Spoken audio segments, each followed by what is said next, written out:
afafanisa, afafanisa, afafanisa, afafanisa, Yesu afafanisa chimu, afafanisa sakumbuka nso, afafanisa chimu, afafanisa sakumbuka nso, chimolo kulabwa afafanisa lofila ngati kapezi afafanisa, Yesu afafanisa chimu, afafanisa sakumbuka nso. Dulandile nokondedwa omvera konse kumene muli, heneleke ichare mtumiki wanu Believer lero pa 18 July 2025 yona lole ni mwana Mulungu kuti tikwangule, tiombe nkora, timalizitse endi timangirire wiki meneyi chapter number 3 pa subtopic yonena kuti mtima wa Mulungu. Believer, ndikamanena kuti mtima wa Mulungu, kudziko kuno kuli mitima nde pali mtima wa munthu. Believer, sanditsutse, pali mtima wa nyama. Lero tifuna tiuone mtima wa Mulungu kodi ngosiyana bwanji ndi mitima ina.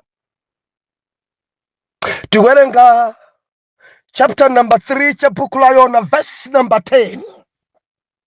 Mau apa mwamba yona kunenevi, kulapa kwa akunenevi. Mutoka ukundidalitsa kwambiri, ali mtauni ya Nenevi yona. Endi chinthu chachiwiri chimene kuchifotokoza pa chapter 3, akuneneviwo aulapa, augonja. Verse number 10, ndipo Mulungu anaona ntchito zawo kuti anabwerera kuleka njira yawo yoipa, ndipo Mulungu analeka choipa adanenachi kuti adzawachitira osachichita. Atate, mu dzina lodabwitsa la Ambuye wathu Yesu Khristu, ulemelero upite kwa inu amene muli ndi mtima wapaderadera. Mulemekezeke, mutamandike Baba.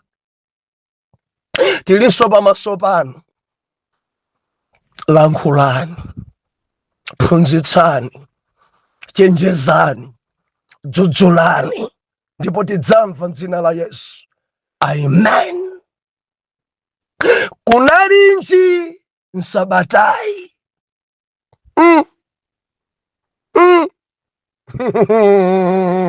Believer, msabatai nonso ine Mulungu wandigomesa.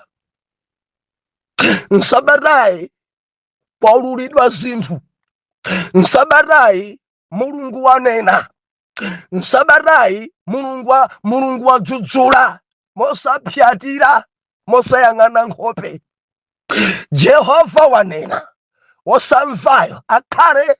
Jehova wanena, oleka nkuleka. Jehova wanena, kaena ukhumudwa. Ndimafuna ndilizekhwelere. Akanena Jehova, akajenjeza Jehova, chimakhala chikondi.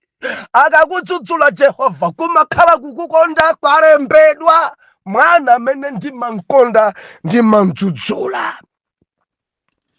Jehova kuti mwana amene ndimamkonda ndimamdzudzula, ndimamulangiza. Kureku muwiki inoyo mwaonekera chikondi chachikulu cha Mulungu. Muwiki ino kumwamba alankhula, avumbulutsa zochuluka wiki ino. Believe mondivomereza kuti chapter number 3 cha buku la Yona maruluka mavumbulutso opsa kwambiri. Lolemba tinaona ife kudzichedwetsa. Pali zinthu zina timazichita kuona ngati tifuna tikhaulitse wina. Pali zina timazichita na Mulungu poona ngati ndife madolo. Zina timazichita poona ngati ndife ochenjera. Mudzichedwetsa. Mudzichedwetsa. Kuzembazembaku mudzichedwetsa. Kukanakanaku mudzichedwetsa. Kusavomerezaku mudzichedwetsa chifukwa Jehova sakusintha toni, sakupatsa china chake kuti uchite mpakana utachita chimene akusa poyamba. Believer, Mulungu uyuyu sasintha akanena ndipo sadzanena kuti ape pano dzondangonena sindaganiza bwino Mulungu tikumpembedza isali choncho. Mulungu uyuyu akanena anena and akalemba alemba. Believer tamvera, atsegula ena simumadziwa. Mudzichedwetsa. Yona maganiza kuti kukwera mchombo kupita kutalisi ndiye kuti Mulungu athana naye. Yona maganiza kuti ndiye kuti ampusisa Jehova ndiye kuti sadzampeza. Yona maganiza kuti Mulungu akhoza kumpasa ntchito ina osati imene adampasa apa Nenevi. Nkunzemba Jehova adadzichedwetsa chifukwa pa nyanja padavuta. Adadzichedwetsa chifukwa Jehova sadalole mpaka na chinsomba chidammeza. Adadzichedwetsa. Jehova adapita kamusansa pa mtunda. Ali pa mtunda pompa kumusa kuti ku Nenevi tiye. Pita kunenevi. Yona maganiza kuti athana nazo. Yona maganiza kuti azemba. Yona maganiza kuti Mulungu akusintha mission, akusintha utumiki, akusintha ntchito. Udzichedwetsa. Ndikunena ndiyena mukukakamira malo a munthu wina mudzichedwetsa. Kutako inu sindinu bishop. Koma mukudzichedwetsa mukukakamira pa bishop sutumiki wanu. Mudzichedwetsa eniyo si director. Mudzichedwetsa sinu general manager. Mukudzichedwetsa inuyo mu diary ya Mulungu sadakulembeni kuti mudzakhala president. Mudzichedwetsa kwambiri. Mundimva? Mudzichedwetsa kumwambako sadakulembeni za upresidenti ndudzaipweteka kwa amene akuima mapresident. Believer kuti zisankho ku dziko kuno. Dziko langa la Malawi kakupikisana mapresident angati kandi 18 ena kuti akuma ndi 13 ino nonseni mufuna president. Mudzafaya anthu sakulolera naye. Aliyense amangona kuti basi ndiye kuti ngati kuli udindo kuli ntchito ndi president. Ndi ma president ena sakudziwika nkomwe kuti mangomva mawayilesi muli bwanja ndale nonse. Mudzichedwetsa. Ena mukasiya ntchito mboma uphunzitsi kusiya ntchito ndikupita ndikaimenawo MP mungawine inu. Inuto ndinu mphunzitsi mu diary ya Mulungu. Mundimveka?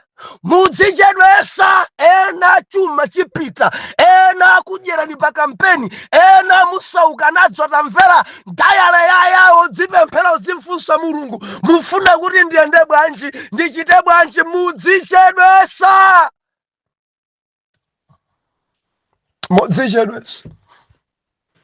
Mudzichedwetsa.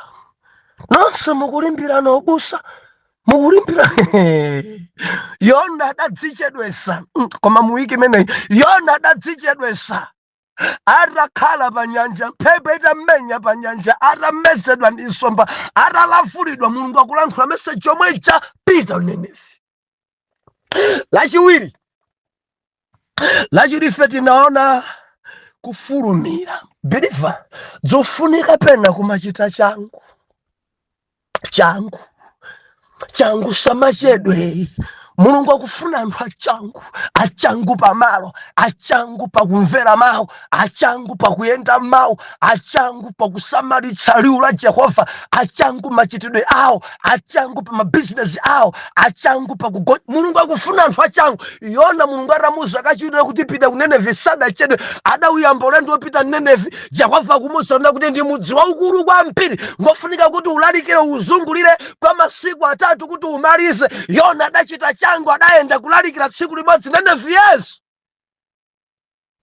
haleluya. Mudziwa tiyendopemphera koma uchita zinthu mwaleti kwambiri. Tiyendopemphera koma atambali machitidwe. Tiyendopemphera amene amamvera Mulungu mochedwa. Ndiye tinawerenga kuti Mulungu amafuna anthu ofulumira, Mulungu amafuna anthu achangu. Mukadzakhala achangu, madaliso awo adzakupezani. Yawe akulankhula, Jesus akulankhula ndi zakeyo, utsike mofulumira chifukwa lero ndi nyumba mwako. Nayenso Yona kuti no, ndifuna ndiulalikire mudzi umeneyo tsiku limodzi dziko imvetse message ya Jehova. Adachita zinthu mwachangu. Amayi achigwirizano tapangani mwachangu. Timafuna ndilize khwerere a church a ministry mudzichita mwachangu. Masonkhedwe achangu, kuthandiza ena mwachangu, kupereka zazikhumi mwachangu, kupembedzera nkusala kudya mwachangu, kumvera mamuna kukonda mkazi mwachangu, kupita ku church mwachangu. Musamachite kupeza anthu akutsekera. Ayi, phunzitsani moyo wanu kukhala achangu.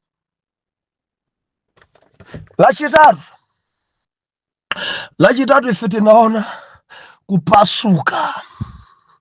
Message imene Yona adakalalikira Nineve, adayamba phunzitsa lalikira tsiku limodzi kwasala masiku 40. Nineve apasuka, patsala masiku 40. Nineve asalazidwa, Jehova asalaza kupasuka. Nde Mulungu anatsindika pamenepo. Believer, Mulungu amapasula, amadiliza, kudiliza, amagomora. Mundimva, amasakaza, kusakaza. Musamasimwe, Jehova khoza kupasula mnofu wanu. Kaya muli dibwiri mukangochita bephada osalapa, Jehova dzasakaza njodo yanu, kusakaza kukula kwa mimba nthu kudzakudabwani. Kodi mwatha chonchi? Jehova madzakusakaza chuma, kukuchosa pamponda matiki kudzakhala pamayo kusowa. Ndi ati yomwe anthu kudzanena kuti kodi mwatha chonchi? Pada muchitai, amapasula Mulungu. Pada muchitai, amasakaza Mulungu, simungalape. Yona kuti patsala masiku 40, Nineve apasulidwa, patsala masiku 40. Nineve akuonongedwa, patsala masiku ochepa. Timanena kuti Yesu akubwera, patsala masiku ochepa kwambiri. Akubwera Yesu lapani. Akubwera Yesu adzapasula dziko ili, adzagomola dziko ili, adzaononga dziko ili, adzasakaza dziko ili. Bible nakuti mudzakhala mwamba mwatsopano ndi pansi patsopano. Asanapasule dziko, bwanji mutankonda Yesu, bwanji mutalapa, bwanji mutampepesa, bwanji mutakhala mwana wa Mulungu, bwanji mutagonja pamaso pake. Asanapasule believer, mpepese. Dzuloli timaona ife kugonja kweni, kulapa kwa chilendo. Atalalikira abusa Yona, Nineve adabwera yense pamaso pa Mulungu ngati munthu mmodzi. Believer, tamvera, anthu 120 adakhala ngati munthu mmodzi machitidwe. Endi nimafuna mumvese ichi, kulibe mneneri ku dziko kuno, kulibe mbusa kudziko kuno, kulibe bishop kudziko kuno amene adalalikira tsiku limodzi anthu kutembenuka mtima okwanira 120,000 kulibe. Ndiyona yekha Petro adalalikira tsiku la Pentecost adatembenuka mtima anthu 3,000. Endi pamene chaka chimatha mpingo mafika cha malaundi 5,000. Tikunena kuti tsiku limodzi Nkhunda mwana wa Mitai adachita changu, adachenjeza, adalalikira, anthu adalapa tsiku limodzi kulalikira kwa abusa Yona tsiku limodzi anthu 120,000. 120,000 adalapa tsiku limodzi. Endi ndi mbusa yekhayo, ndi mtumiki yekhayo. Werengani Petro yanu. David adali wangwiro indi. Achina Petro adalalikira nzona. No, adalalikira nzona. Koma napa Yona mwana wa Mitai ndi Yona yekhayi amene kulalikira tsiku limodzi anthu olapa, anthu ogonja, anthu ompepesa Mulungu tsiku limodzi 120,000. Adalapa, adagonja, ari mfumu adachoka pa mpando wa chifumu kudzichepesa imwene. Kulapa kweni kudzichepesa number 1, kulapa kweni number 2 ndi kudzimvera chisoni. Adadzichepesa kuchoka pa chimpando, adadzichepesa kuvula suti yake ya ufumu, adadzichepesa adavala chiguduli, adadzichepesa mpaka na kudzola mapulusa, adadzichepesa nduna zake zonse nalalikira Ninevi yonse.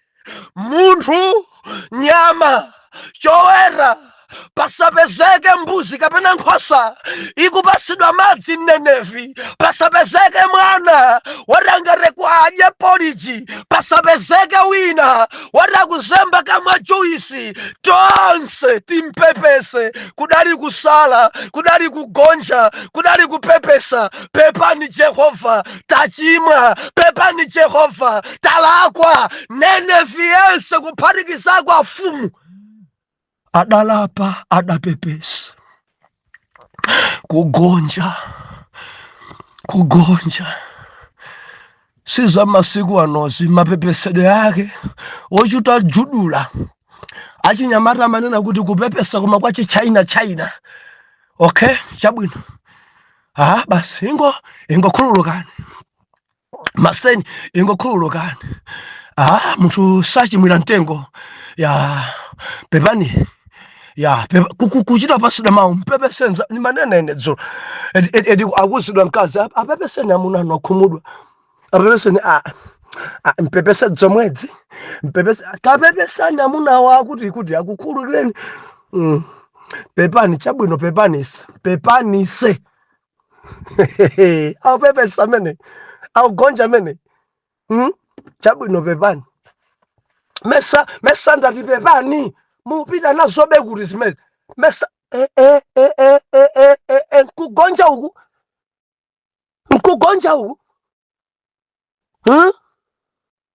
anamsuzi kumene kunkugonja azimaita magonjani, azimaita mapepesani, azimayi. Mulungu rama ufuna mtima umene. Mulungu akufuna kugonja kwathu. Tachita nyansi kudziko kuno, tanchimwira Mulungu, tachita pada kudziko kuno. Mulungu akufuna kugonja kwathu. Tili madzimana Mulungu. Dziko tinayo injo chimwa. Tidabadwa machimo, takula machimo, kuchokera kwa kholo machimo, ndifo ochimwa. Babona kuti tonse tidapelewera. Koma chimene Mulungu amafuna nkuvomereza kulakwa kwako ndi kugonja ndi kupepesa. Mulungu amakhululuka. Tili madzimana Mulungu. Kuchimwa nchikhalidwe chathu. Kuchimwa tili mdziko losokonekerayo. Koma tikafika pogonja ndi kupepesa ndi pamene machimo amakhululukidwa. Dziko langa ladzala ndi anthu odzizimbaitsa. odzipimba oneka ngati angelo asali angelo, kuoneka ngati odzozedwa asali odzozedwa, kuoneka ngati ngamalilime alibe malilime, kuoneka ngati angelo, dziko lino ena amabhilifa maonekedwe amapusisa ndilise khwerere. Jehova kufuna kugonja kuchokera pansi pa mtima. Mugonje nkhani yanu ija mukusweka kugonja, kuti ukapanda kugonja nkhani yako simata. Anthu amangoyikamba basi, anasuzi ena kangokumana nkhani imene amakamba ndi yako muzafanya sudagonje, sudapepese, sudalape, ndipo idzingokhala ngati yachitika dzulo. Believer, nkhani imene achitika kuchechi kwanu kuja chifukwa chakuti amene achitayo ngokula mtima sakupepesa. Anthu akamayikambirana imakhala ngati yachitika dzulo. Nkhani imene pano ikutha chaka ikuoneka ngati yachitika dzulo. Believer tiloseka mudzafanya munthu amene sadapepese sadagonje nkhani yache monkhala ngati ya fresh. Anthu angakukumana basi ukangodusa ngati rumwe hule peno madzachita kumva bwanja amakunenani, ndipo umadzapya. Believer tamvera, tangogonja umpepese Mulungu, gonja ufike pa komiti unene kuti pada ndidachita. Ukangopanga semenezo nkhani yako idzatha. Jehova kufuna mtima wogonja. David adagonja, adapepesa ndachimwa. David mundimva mwana Mulungu, akuneneva adagonja, adapepesa kuti tachimwa, adasala kudya, adavala dziguduli, adadzidzola mapusa, nalengesa ngakhale nyama. Ine fasting iyi njachilendo kwambiri, eti mpaka na mbuzi, nkhuku zonse zisadye. Fasting ya nkhuku ndi nkhuku. Palibe amene akudya pano tikufuna tipepese Jehova kuti mkwiyo wake utsike, aleke choyipa chimene achinena mwayona, akhululuke Jehova, asalichitire choyipa. Ndikumemene ndichite chimene mwanchimwira Mulungu. Malo mozembazemba pitani mukapepese, pitani mukagonje, mukafike kuchechi kwanu kauzeni abusanu. Mwina mwachimwa ndinu abusa, komiti adaidziwa nkhani, pitani pansi pa komiti mwafotokoze sindachite bwino, nkhani janjoona, kugonja mopepesa. Jehova adzafafaniza, Jehova amene adzakhuluka, ende akakhuluka nkhani imene idzatha. Kenako adzayambaso kukugwirisani ntchito. Koma kukanakana kwanu kunzimwera sabwera, muzikhala nokha daily, muzingupsa mtima daily. Ndinako kutsimikizika mtima kuti wiki hii talankhulika. Believer, mundilole bwanji kuti tiombe nkora pofuna kuti tiudziwe mtima wa Mulungu. Get led nzathu kuchididi ndi lero. Ma intercessor ndikudziwa ina masala kale kudya ina mulipa maondo nsokale. Tikuyamba nsonkhano kuchididi lero mawa mpaka na Sunday. Tidzibwerera Sunday kumadzulo. Sitikudziwa kakukakhala network, koma tikupita kumeneko. Mulungu akadzilemekezenso mmene adadzilemekezera kuchira dzulo. Tikufuna nkhope ya Mulungu itsagane nafe kuchididi. Malire ndi Mozambique. Tikamakhala pa phiri limenelo, Zambezi timachita kumona uyo Zambezi River. Kamphepo kamwamba kozizira. Tipempherereni, titsagana nafeni. Ana Mulungu mutsagane nafe kumeneko. Musatilekelere tokha, mutsagane nafe. Mapemphero mutsagane nafe kuti tikapambane pate ikachitike. Tiombe nkoradere. Haleluya. Mtima wa Mulungu gawo yochuluka lero ndifuna kusani kuti tikupembedza Mulungu amene amakhululuka. Umene ndi mtima wa Mulungu. Believer, Mulungu amene tikumpembedzayi ndi Mulungu wokhululuka. Mtima wa Mulungu ngokhululuka. Mtima wa Mulungu sasunga mangawa. Mtima umene ndi mtima wa Mulungu. Believer, pamene munthu ndi munthu munthu ngovuta, munthu sungamvetse, munthu mundimva. Mulungu akakhululuka, Bible nakuti sakumbukanso amafafaniza. Munthu akhoza kukukhululukira kunena kuti udandibera nkhuku, basi ndakukhululukira, koma sayiwala, safafaniza. Pakhoza kudusa myezi 2 atakukhululukira munthu, ukadzakumana naye ku trading ali ndi nzake, pompo tsamuza nzake, mbale udamva kuti ndabedwa nkhuku, ati kuleko adandibera ni mkulu akudusayo, ndi amene nzake adandibera nkhuku 10 ndithu, koma ndidamkhululukira. Amene ndiye munthuyo. Mundimva, umenewo ndiye mtima wa munthu. Akhoza kunena kuti akhululuka, koma mu mtima mwake zilipobe. Akhoza kukusa kuti satha, koma sisidanthere. Mtima wa munthu, mtima wa munthu ndiye kuli mtima wa nyama. Mtima wa nyama ulibe mzimu. Mtima ndiye nyama zo zilipo zambiri nyama. Mtima wa nkhuku enati mtima wa nkhuku mangodzidzimuka pena paliponse basi. Ndiye kuli mtima wa nyama yanji. Kuli ng'ombe.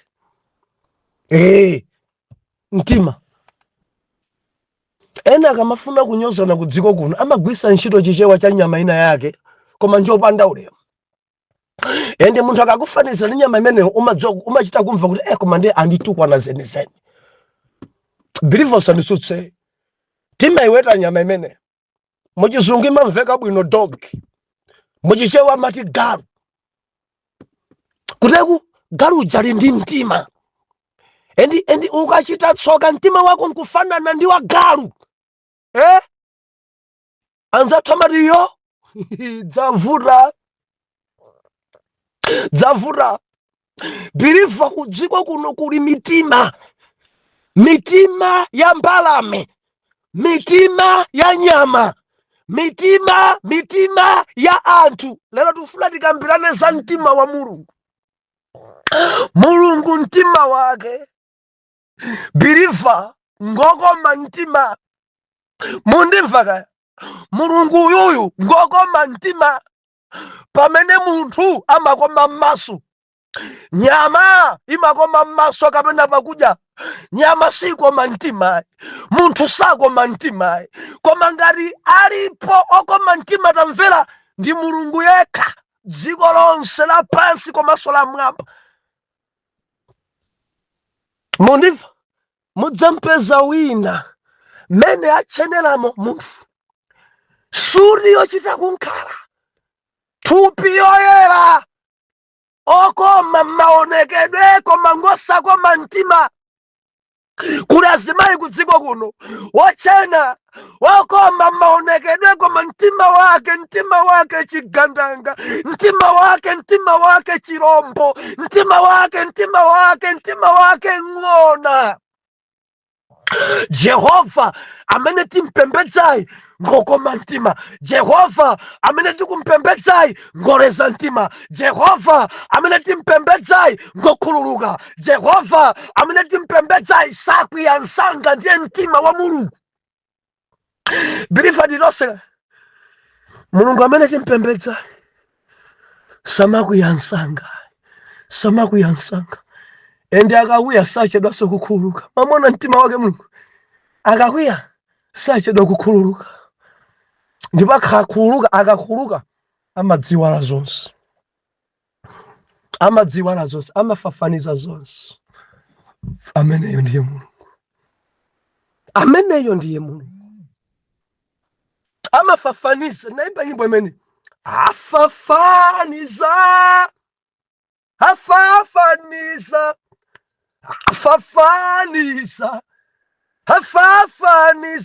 ndi mtima wa Mulungu.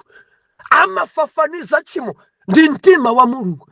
Amakhululuka. Biliva ramvera, Nenevi itasala kudya, Nenevi itadzola mapulusa, Nenevi atavala ziguduli, amfumu atazigubuduza, nduna zonse zitadzichepesa, onse akulira pamaso pa Mulungu, akupepesa kuti tachimwa, akupepesa kuti mutikhululukire.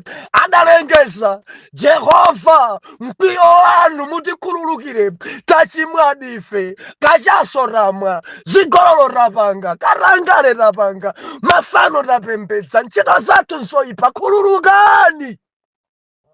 Bible nakuti verse number 10 akuti Jehova ndipo Mulungu adaona ntchito zawo. Gawa ndimene adapemphera, adasala kudya, adapepesa. Jehova adaona ntchito zawo, adaona ntchito zawo kuti alekadi, adaona ntchito zawo kuti sakutambanso, adaona ntchito zawo kuti zibwenzi athesa, adaona ntchito zawo mankhwala ataya, adaona ntchito zawo kuledzera aleka, adaona.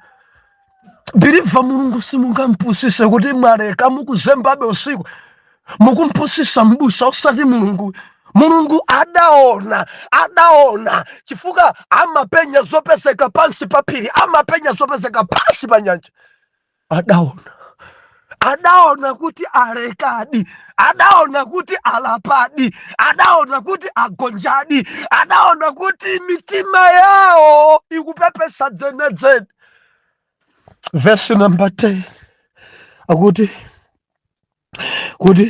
kuti anabwerera kuleka njira zawo zoyipa.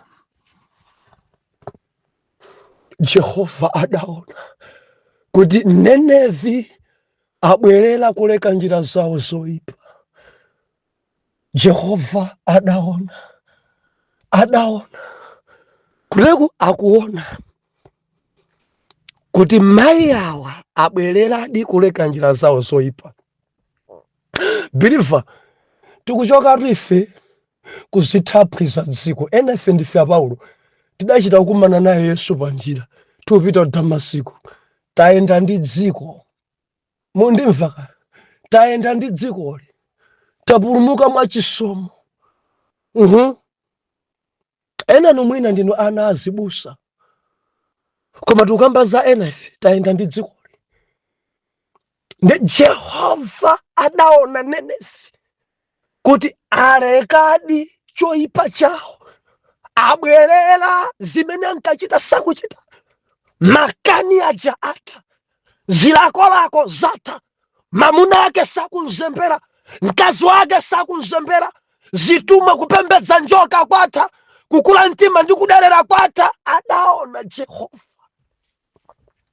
kureko sakusowa kuchita kuuzidwa. Mulungu amaona eka. Bilifa mundimva, Mulungu amaona, akudziwa ntchito zanu, akudziwa ntchito zanu. Tupitiliza kuwerenga verse number 10. Ndipo Mulungu anatani, ndipo Mulungu pa verse number 10 kumapeto kwenikweniko, kumapeto kwenikweni adatani. Mulungu ataona, ndipo Mulungu adaleka choyipa adanenachi kuti adzawachitira osachichita. Ngati Mulungu adaleka choyipacho, adayamba kuona mitima ya anthu. Omvera, mtima wa Mulungu ngokhululuka. Adaleka choyipa, adaona kuti dziko lasintha. Mtima wa Mulungu adanena kuti ndipasula, koma wopasulidwayo adapepesa. Mtima wa Mulungu adakhululuka. Undi mtima wa Yawe susunga mangawa, mtima wa Yawe umayang'ana anthu olapa, mtima wa Yawe ngwachikondi, mtima wa Yawe tukamba za mtima wa Mulungu kukhululuka. Ngokoma mtima sokoma m'maso. Mulungu sokoma m'maso, koma ndokoma mtima. Koma munthu ndokoma m'maso, nyama ndokoma m'maso. Koma Jehova tukamba za mtima wa Mungu, mtima wake ngokhululuka. Ndimafuna ndilankhula ndinu abanda, bwererani kwa Mulungu, bwererani kwa Mulungu. Ngokoma mtima ngokhululuka.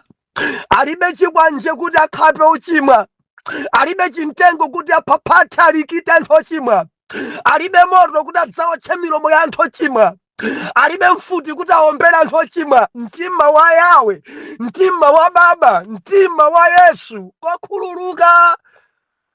Kuti mumvetsetse mwerenge Luka chapter number 15 verse number 11 mpaka na 30 chakuti fanizo la mwana wolowera.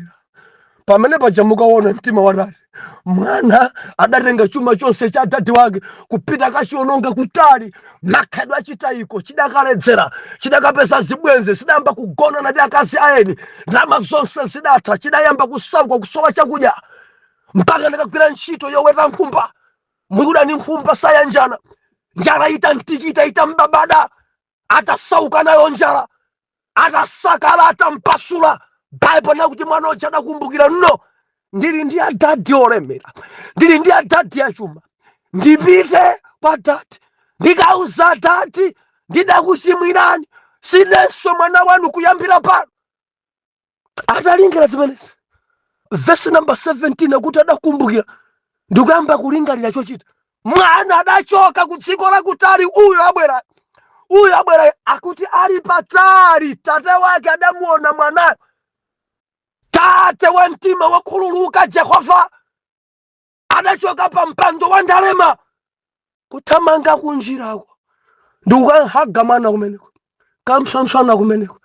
Ndiye mawu a Mulungu ana kuti mwana wanga uyu adali wotayika, adali wakufa, lero ali ndi moyo. Bweresani mwinjiro, bweresani mphete, bweresani nsapato, timveke. Mwana wa ng'ombe aphedwe tisangalale, mwana wanga abwera wa moyo. Umenewo ndi mtima wa Mulungu.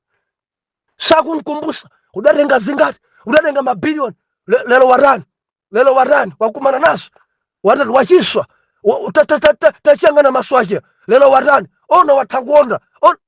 Mulungu satonza mtima wa Jehova mangohaga ndikukonza poperewera, akununkha akasampe, mphete alibe timveke, zovala satha mwinjiro bwere. Ndiye mtima wa Yawe. Ndimafuna ndinene nonse amene mukuhulabe, Jehova kukudikirirani kuti akuhageni. Nonse amene mukupembedza mafano, Jehova funa kuhageni. Mfiti nonse, Jehova kukudikirirani akuhageni. Mtima wa Yawe wakhululuka. Bwera ndi kwa Yawe. Nenevi atabwera kwa Yawe, atapepesa, Jehova adakhululuka. Palibe chimwe amene Jehova sangakhululuke. Lofira ngati kapezi afafanisa. Tishane pamenepa bwanji mpaka na wiki ya mawa. Pastor Juma ndi atumiki ena magulupu tatengani gawo. Ine ndibwere phiri lachididi, tidzakumanenso pano Monday. Get ready chididi today. Maso ndi maso papapa. Atate zikomo. Mwana wanu uyu pamene akupepesa hageni. Mene mudakhululukira Neneve munkhululukire nso. Wagonana ndi ana uyu, agonana ndi amuna aenu, agona akazi aenu, waba wapanga zinyengo uyu, mfiti uyu. Jehova pamene akubwera, pamene akugonja, pamene akupepesa, monga mwa mtima wanu khululukani. Mdzina la Yesu woyera mtima tiyankhe kuti amen and amen.